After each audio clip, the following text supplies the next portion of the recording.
After my operation, my fiancée believed I was still sedated when she confided in her friend that the surgeon advised against any strenuous lifting for 2 months, and she'd be tied down looking after me instead of spending time with James.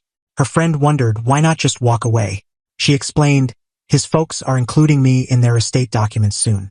I came around fast, contacted my parents that evening, and arranged for her belongings to be transferred to a storage facility. It's been 3 days now, and she's still lingering in the hospital's parking area. For days back, my existence was entirely altered. For days back, I, a 37-year-old man, was betrothed to Rachel, 32F, eagerly organizing our nuptials planned for the following spring. For days ago, I was convinced I had found my lifelong partner. It's astonishing how swiftly circumstances shift when someone's true colors emerge. Right? I suppose I ought to begin from the start. I've dealt with persistent back issues for ages, including slip discs, nerve pain, and all that comes with it. Those injuries from my university sports days finally took their toll. After trying every conservative treatment available, my specialist suggested a spinal merger procedure. Not the ideal way to pass the warm season, but the prospect of reduced discomfort made it worthwhile. Rachel and I had been a couple for 4 years, promised to each other for one. She always appeared encouraging about my medical challenges, at least on the surface. She'd massage my back during bad episodes, transport me to medical visits when the medications impaired my driving ability, and never grumbled about our sometimes restricted outings. At least that's what I assumed. The day of the procedure came. Rachel transported me to the medical center at 5:30 in the morning, clasped my hand during preparations, and was the final person I viewed before the sedatives took effect. Routine operation, they informed me, lasting roughly 4 hours. I'd remain in the post-op area for a bit, then shift to a standard ward for monitoring through the night. The operation proceeded smoothly. The doctor subsequently mentioned they discovered more severe issues than the scans indicated, but they managed to fix it all. I was fortunate, he noted. The process concluded around midday, and I was transferred to the post-op unit. This is where things become intriguing. I've always had an unusual response to sedatives. Whereas most individuals require hours to completely rouse, I usually regain awareness fairly promptly but stay drowsy and motionless. The healthcare team is often amazed by my early alertness post-procedure, even as I'm still bodily relaxed. This odd trait had never been especially significant until this moment. I grew conscious of my environment in the post-op room perhaps 30 to 45 minutes following the surgery. Not entirely sharp, but aware enough to notice sounds and some activity nearby. My eyelids remained shut, respiration steady and even. I could detect caregivers attending to others, the tones of equipment, the usual post-op ambience. Then I recognized Rachel's tone. She must have been permitted entry once I stabilized. I sensed her near my bedside, though I lacked the strength to lift my lids yet. He's not awake yet, she stated, likely to a caregiver. That's typical, came the response. The physician will visit soon to discuss the operation with you. He performed excellently. I attempted to indicate my wakefulness, but my physique wasn't responding. Before another try, I caught a different tone. Feminine, recognizable. It seemed like Rachel's pal Allie. How did everything turn out? Allie inquired. Okay, I suppose. The doctor hasn't stopped by yet, Rachel answered. Her tone seemed irritated, restless. It lacked the worried inflection I'd anticipated. They stepped a bit away from my area but stayed within earshot. Lord, I'm worn out already, Rachel went on. The physician mentioned no heavy exertion for 8 weeks. I'll be trapped tending to him when I could be with James. James. The name struck like a splash of freezing liquid. James who? My mind, still hazy from the drugs, fought to identify the individual. I wasn't aware of any James in our social group. Why not just end it? Allie questioned, her voice hushed but clear. I mean, you're not tied by marriage yet. There was a brief silence. I could nearly envision Rachel scanning the area to confirm privacy. His parents are incorporating me into their inheritance plans next month. You know how wealthy they are. The elderly man's condition isn't strong, likely why they're revising things. I simply need to endure a bit more. My parents. My 65-year-old dad who'd established a thriving building firm from scratch. My mom who'd instructed young students for 3 decades prior to retirement. The individuals who'd embraced Rachel into our clan with warmth. The ones who'd demanded to fund our ceremony because they were thrilled I'd at last discovered my match. That's harsh, Ratch. Even for your standards, Allie remarked, though she appeared more admiring than critical. The sensible, Rachel countered. Moreover, it's not as if I haven't deserved it. 4 years enduring his chats about construction ventures and sports, acting cordial with his dull relatives, and now I must act as caregiver for 2 months. What about James? He's becoming restless, you realize. James will hold off if he understands the situation. Listen, once all is official and Richard Sr. passes on, I'll be secure. James can enjoy himself presently, but he grasps the circumstances. Richard Sr. passes on. My dad. They discussed my father's demise as if it were a strategy, something to anticipate. And what if Mike stirs and overhears this? Allie probed. Rachel chuckled. Not the affectionate chuckle I'd adored. Something icier, more cutting. Come on. They fill him with so many substances he'll be fortunate to recall his identity today. Additionally, he relies on me utterly. It's nearly too straightforward. The dialogue then moved to arrangements for meals and if Allie could provide an alibi for Rachel seeing James the next day. I ceased paying attention to their phrases, my thoughts spinning despite the medications. I'd prefer to claim I challenged her immediately, that I rose in my medical bed, directed an accusatory gesture, and revealed her deceit to all in the post-op space. That would create a superior tale, correct? But that's not what occurred. Rather, I chose instantly to continue feigning unconsciousness, to collect additional details, to withhold my knowledge until I comprehended the full situation. Soon, a caregiver approached to monitor my signs, and I roused gradually, sluggishly, portraying the sedated individual they anticipated. Rachel was promptly beside me, the dedicated partner, smoothing strands from my brow, inquiring about my state. The act was impeccable. I'd have accepted it if I hadn't overheard what I did. Hey darling, she murmured. All went splendidly. How do you feel? Fatigued, I muttered, which wasn't fully pretense.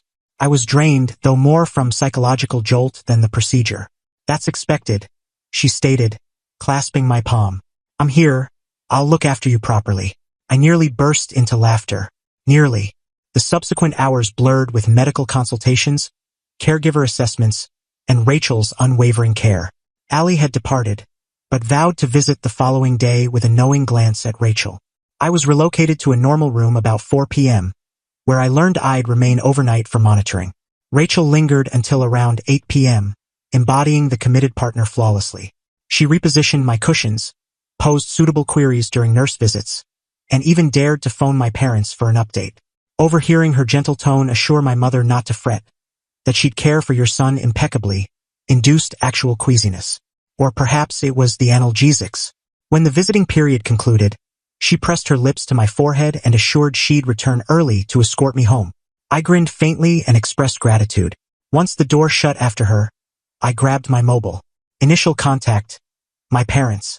I requested they visit the medical center right away, that it was crucial, but I was fine bodily. They must have detected the urgency in my voice, as they posed no queries, just affirmed they'd arrive in half an hour. Second contact. My closest companion Eric, who fortunately resided in my complex. I asked him to enter my residence and gather all of Rachel's possessions. Every item. He was puzzled but consented. Third contact. A lock expert. Urgent assistance, higher fees, justified completely. When my parents showed up, appearing anxious and perplexed, I revealed all. The James fellow, the inheritance, the indifferent talk regarding my father's well-being. My mother inhaled sharply. My father's complexion reddened in a way I'd never witnessed. She's been deceiving us entirely, I summed up. And I require your assistance. What ensued was a rush of actions. My father exited to the corridor for communications. My mother positioned herself by my bed, switching between comforting me and suggesting inventive methods for Rachel's comeuppance. For an ex-primary educator, she possesses a remarkably colorful mind. Here's what we orchestrated that evening. 1. Eric and 2 of his workout partners collected every object of Rachel's in my home. Apparel, personal items, literature, devices, all of it. They placed everything into a storage space my father secured. 2. The lock expert reached my residence at 11 p.m. to replace all entry mechanisms. My father contacted his lawyer, indeed at 10 p.m., their leisure partners, to guarantee Rachel's details were eliminated from any papers concerning their asset arrangements. 4. My mother reached out to Rachel's guardians. This was my suggestion, in fact. They merited awareness of their offspring's character. They were appalled and ashamed, which verified my hunch that they were unaware of her plot. 5. I messaged Rachel. Shift in arrangements. My parents will collect me tomorrow. No need to visit the medical center in the AM. Her response was prompt. Don't be foolish, love. I've already scheduled the day free. I'll arrive at 9. I didn't reply. The next morning, my parents appeared at 7:30 a.m. with mobility aid and release forms already handled. The facility personnel, observing my father's resolve and my mother's firm expression, hastened all. By 8:15 a.m., I was in their vehicle, en route to their residence rather than my place. At 9:07 a.m., Rachel phoned. I ignored it. She messaged. I ignored. By 10 a.m., she'd rung 12 times and dispatched 23 progressively desperate notes. Where are you? The caregiver said you'd been released already. Are you all right? Please respond. Your parents aren't replying either. What's happening? Mike, you're frightening me. That final one nearly amused me. I wasn't alarming her. The possible forfeiture of her financial security was alarming her. Around midday, Eric informed me Rachel was at my residence, hammering the entrance. The fresh locks, naturally, rendered her key useless. He observed via his viewer as she attempted contacting me once more, then settled in the corridor, evidently intending to outlast me. She remained there for 6 hours. 6 hours. Finally, the property overseer requested her departure, whereupon she evidently experienced a small collapse, weeping about her betrothed vanishing post-operation and her deep concern. The overseer, informed by my father, remarkable how convincing my dad can be when driven, courteously yet resolutely guided her away. Where did she proceed next? The medical center. Per a caregiver acquaintance who messaged me, Rachel appeared at the post-op section, asserting an error had occurred, that I couldn't have left yet. When presented with the documents, she insisted on knowing my escort.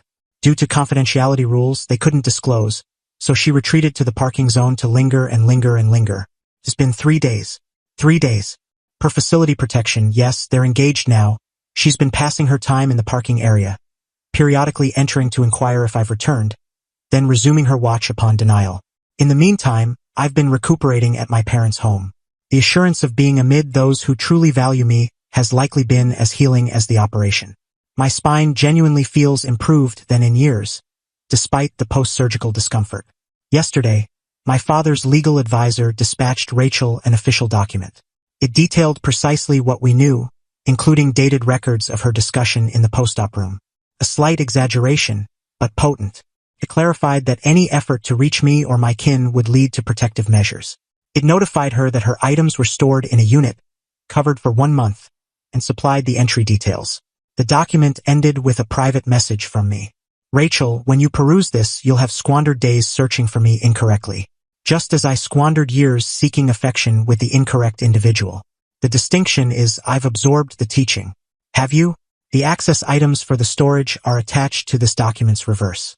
View them as entry to your fresh existence, one excluding me, my kin, or their inheritance. Kindly convey my greetings to James. Per the legal advisor, the document reached Rachel this morning, while she occupied her vehicle in the medical center's parking. The delivery agent's account stated she unsealed it, reviewed it, and merely rested her forehead on the wheel. She hasn't attempted direct contact since obtaining the document, though she did ring my parents once. They ignored. I'm still digesting it all. The disloyalty, the deliberate aspect of her fraud, the reality that I was mere days from wedding someone who viewed me as merely a pathway to riches. It's dreamlike. But oddly, I'm thankful. Thankful that my peculiar sedative response unveiled her real character before legal ties. Thankful that my parents and companions supported me unquestioningly. Thankful that, unlike Rachel, I recognize my true allies. The journey to bodily healing will be extended. 2 months of restricted movement, rehabilitation sessions, everything. But relative to mending from almost committing life's gravest error, the spinal procedure is simple. Regarding Rachel, last report, she ultimately vacated the medical center's parking. The storage overseer verified she retrieved her possessions. She'll recover, I'm certain. Individuals like Rachel invariably do. Perhaps James will become her subsequent target. Or perhaps, just perhaps, she'll use this chance to contemplate her persona. But I somehow question it. Update. Appreciate the encouragement and suggestions. For those seeking further details, yes, I'm progressing nicely bodily. The operation succeeded, and although healing is gradual, I'm already noticing reduced neural discomfort than prior. No, I haven't received direct communication from Rachel since the events. Her online presence has become oddly silent, though shared acquaintances say she's claiming I suffered a mental episode post-operation and deserted her. Typical. James, whomever he may be, stays unknown. I lack desire to locate or challenge him. For what I know, he could be another casualty of her schemes. My parents are okay. They're more furious than wounded now. They've also enhanced safeguards in their asset planning, in case Rachel had accomplices. For those recommending legal pursuit, there's truly no basis for litigation. Being opportunistic isn't unlawful, regrettably. Moreover, the complete separation means more to me than financial redress. To the individual inquiring if I'm ready for relationships again, check back in a year. Currently, I'm concentrating on recovery, both bodily and mentally. Occasionally, existence delivers terrible scenarios that prove to be hidden fortunes. This was certainly such an instance. I evaded a disaster, even if it required opening my backbone to achieve it.